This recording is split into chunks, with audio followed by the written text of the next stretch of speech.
রাজ্যের স্কুলগুলিতে এবার পালন করা হবে সংস্কৃত দিবস। সরকার পোষিত এবং সরকারি সাহায্যপ্রাপ্ত সব স্কুলেই এই কর্মসূচি করতে হবে। প্রাথমিক স্কুলগুলিতেও এর মধ্যে থাকছে। স্কুল শিক্ষা দফতরের নির্দেশ অনুযায়ী 25 থেকে 31শে অগস্ট পর্যন্ত রাজ্যে চলবে সংস্কৃত সপ্তাহ। এই এক সপ্তাহের মধ্যেই স্কুলগুলিকে একটি দিন বেছে নিয়ে সংস্কৃত দিবস পালন করতে হবে। এই নিয়ে ইতিমধ্যেই সব জেলার ডিআইদের কাছে নির্দেশ পাঠিয়েছে স্কুল শিক্ষা দফতর। নির্দেশে বলা হয়েছে 25 থেকে 31শে আগস্টের মধ্যে যে কোনো একটি দিন স্কুলে সংস্কৃত দিবস পালন করতে হবে। সরকারি স্কুলের পাশাপাশি সরকার পোষিত এবং সরকারি সাহায্যপ্রাপ্ত স্কুলগুলিকেও এই কর্মসূচি করতে হবে।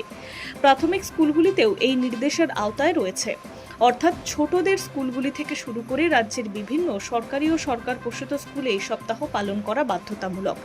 একদিকে এর আগে স্কুল ও কলেজ থেকে রাজনীতি থেকে দূরে থাকার কথা জানিয়েছিল রাজ্য সরকার।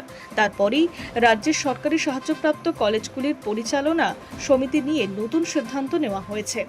রাজ্যের 247টি সরকারি সাহায্যপ্রাপ্ত কলেজে পরিচালনা সমিতির সভাপতি নিয়োগ করেছে উচ্চশিক্ষা দপ্তর। বেশিরভাগ ক্ষেত্রেই বিধায়ক ও সাংসদদের এই দায়িত্ব দেওয়া হয়েছে। এর ফলে আগের অ্যাডমিনিস্ট্রেটিভ ব্যবস্থা তুলে দিয়ে এবার কলেজের পরিচালনা সমিতির মাথায় বসানো হয়েছে জনপ্রতিনিধিদের। পশ্চিমবঙ্গ বিশ্ববিদ্যালয় ও কলেজের আইনের 2017-র 5(1)(i) এবং 4(3) ধারা মেনেই এই সিদ্ধান্ত নেওয়া হয়েছে। নতুন সভাপতিত্বের দায়িত্বে নেওয়ার সঙ্গে সঙ্গে সংশ্লিষ্ট কলেজের আগে থাকা অ্যাডমিনিস্ট্রেটরের মেয়াদও শেষ হবে। তালিকায় একাধিক বর্তমান বিধায়ক ও সাংসদদের নাম রয়েছে। একই জনপ্রতিনিধিকে একাধিক কলেজের দায়িত্ব দেওয়া হয়েছে, যেমন বালুরঘাট কলেজ এবং গঙ্গারামপুর কলেজের সভাপতি করা হয়েছে সাংসদ সুকান্ত মজুমদারকে। আবার দার্জিলিংয়ের বিজনবাড়ি কলেজ ও সাউথফিল্ড কলেজের দায়িত্ব পেয়েছেন সাংসদ Raju Bista. Siliguri college of commerce পরিচালনা সমিতির সভাপতি করা হয়েছে রাজু বিস্তাকে।